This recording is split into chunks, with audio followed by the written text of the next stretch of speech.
At 79, I realized something that scared me more than dying. I had lived an entire life that looked right, but didn't feel like mine. And the worst part, I didn't even notice it happening. Not when I bought the house, not when I got promoted, not when people started calling me successful. I thought I was doing everything right. Turns out, that was exactly the problem. My name is Harold Bennett. I'm 79 years old. I spent more than 5 decades building a life that anyone in America would recognize. College, career, marriage, a house in the suburbs with a clean lawn and a 2-car garage, a retirement account that slowly grew over the years, health insurance, a schedule, a plan. I checked every box, every single one. And if you had asked me back then, I would have told you, this is what a good life looks like. This is what we're supposed to do. You follow the path. You don't question it because everyone else is walking it too. And that's how it starts. Not with a mistake, not with a bad decision, but with something far more dangerous. You start living a life that makes sense to everyone else, except you. Nobody ever sat me down and said, "Harold, this is the script." They didn't have to. It was everywhere. Go to school, get a stable job, find someone suitable, buy a home, work hard, save money, retire. That's the deal. That's the American dream. And if you're honest, you're probably following it too. Maybe not exactly the same way, but close enough. You tell yourself things like, "I'll slow down later. I'll do what I love when things are more stable. I'll figure myself out after I get everything in place."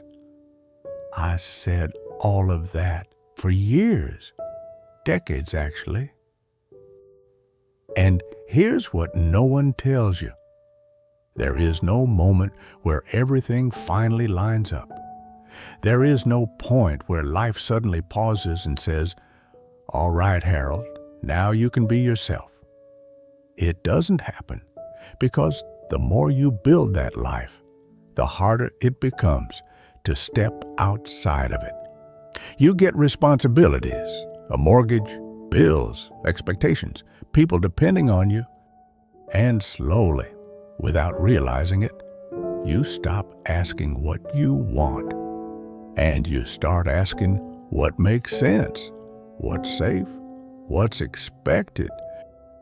And one day, you wake up and you realize you've been living on autopilot for so long. You don't even remember where you were trying to go in the first place.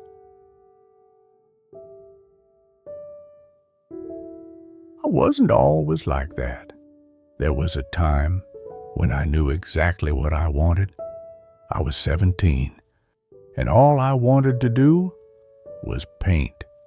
Not as a hobby, not on weekends. I mean, really paint. I used to sit for hours in my room, brush in hand, completely lost in it. It was only time I didn't feel like I had to prove anything. I wasn't trying to be impressive. I wasn't trying to be practical.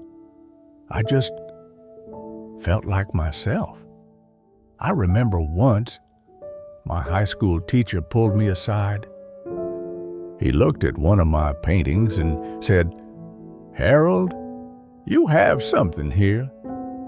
I held on to that sentence for years. I really believed I could do it. Until the day I told my father. He didn't yell, he didn't get angry, he just looked at me and said something simple: "Painting doesn't pay bills." That was it. No argument, no discussion, just a quiet reminder of what mattered. And I understood, at least I thought I did. A few weeks later, I packed all my paintings into a box, carefully, like they meant something, and I carried that box into the garage, set it down on a shelf, closed it, and I told myself, I'll come back to this later. I never did. That box stayed there for over 40 years. And here's the part that's hard to admit. It didn't feel like I was giving something up. It felt like I was growing up, making the right choice, doing what I was supposed to do. That's how it works. You don't feel like you're losing yourself. You feel like you're becoming responsible. And once you start down that path, it doesn't stop at just one thing. A few years later, there was a girl. Her name was Lila. She was the opposite of everything I had become. She didn't plan 5 years ahead. She didn't worry about what people thought. She laughed loudly. She spoke freely. She lived like the future wasn't something to be afraid of. I loved that about her, but I also didn't trust it. Because by then, I had already learned life wasn't about what you wanted. It was about what made sense, what was stable, what would last. And Lila didn't fit into that version of life. I remember the night we ended things. We were sitting in a car, engine off, no music, just silence. And she looked at me like she already knew. She said, "Harold, you don't actually want me." I shook my head. I told her she was wrong, but she didn't argue. She just smiled, sadly, and said, "No. You want a life that feels safe." I didn't understand it back then. I thought I was being smart, mature, responsible. But years later, I realized she was the last person who ever saw who I really was. And I let her go for a version of life that I thought would make everything easier. And in some ways, it did. I got the job, the steady paycheck, the promotions. I worked my way up, slowly, consistently. 40, 50, 60 hours a week. I became reliable, dependable, the kind of man people could count on. By the time I was 55, I had everything. A big house in a quiet neighborhood, 2 cars in the driveway, a retirement account that looked solid. People respected me. Neighbors waved. Colleagues listened when I spoke. From the outside, it all made sense. It all looked right. But there was something I couldn't explain. Every evening, I would walk into that house, set my keys down, and just stand there for a moment. No noise, no urgency, no real reason to move. And I remember thinking, is this it? Not in a dramatic way, not in a desperate way, just quietly, like a question that didn't expect an answer. Because deep down, I think I already knew. I had built a life that worked perfectly on paper, but I couldn't find myself anywhere inside it. The moment it really hit me wasn't at work. It wasn't during some big failure. It was a quiet Saturday evening. I was sitting at the dinner table with my daughter. She was in her early 30s by then, grown, independent, living her own life. We were just talking, nothing serious, and then she asked me something so simple. It didn't feel dangerous at first. She said, "Dad, were you ever happy?"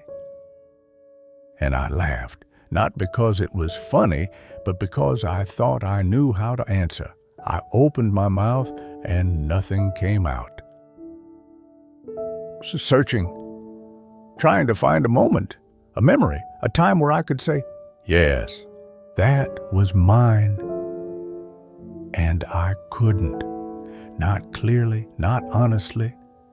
And the longer I stayed silent, the more I realized I didn't have an answer. Not because my life was terrible, not because I failed, but because I had spent so many years living the life I was supposed to live. I never stopped to ask if I was actually living mine. That question stayed with me for weeks, months. I kept replaying it in my head. Were you ever happy? And eventually, I understood something that changed everything. I wasn't unhappy. That would have been easier. At least I would have known something was wrong. No, I had become comfortable. Comfortable with routine, comfortable with expectations, comfortable with a life that made sense, but didn't feel alive. When it finally clicked, I hadn't been living my life. I had been performing it, playing a role, filling a position, meeting expectations that were never actually mine. And the scariest part, I got really good at it. So good that even I believed it. After that, I started noticing things, people around me, friends, colleagues, neighbors. There was a man I knew, Mike. We used to work together years ago, same company, same track, same expectations. And one day, he just quit. No backup plan, no big announcement. He just left. People said he lost his mind, said he was irresponsible, that he threw everything away. I remember thinking the same thing at the time. It didn't make sense. But years later, I ran into him again. He looked different, not richer, not more successful, at least not in the way we measured it, but lighter, calmer, present. He told me he'd been traveling, doing freelance work, trying different things. Nothing stable, nothing predictable, and yet he smiled in a way I hadn't seen in years. Not forced, not polite, real. And that's when I saw it. He had less, but he had himself. And I'd spent a lifetime trading that away. That's the truth no one really tells you. You don't need to fail to lose your life. Sometimes all it takes is doing everything right, making the safe choices, following the plan, being responsible. And one day you look up and realize you've built a life that works, but doesn't belong to you. Freedom isn't about doing whatever you want. It's not about escaping responsibility. It's something much quieter than that. Freedom is when you can sit with yourself and not feel like you're missing. Not feel like there's another version of you waiting somewhere else. Freedom is when your life actually feels like yours. If you don't have that, no amount of success will fix it. No title, no money, no approval. Because the problem was never out there. It was always here. So let me ask you something. And I want you to actually think about this. If you keep living exactly the way you are right now, 5 years from now, 10 years from now? 20? Will you recognize yourself? Or will you just become someone who looks right but feels completely absent? And one more thing. If you disappeared from your own life today, would anything truly change? Or have you already been gone for a while? If this meant something to you, don't ignore it. Don't scroll past it. Sit with it. And if you know someone who's been pushing themselves, chasing something that never quite feels enough, send this to them. Because sometimes the most dangerous thing in the world is a life that looks perfect but isn't yours.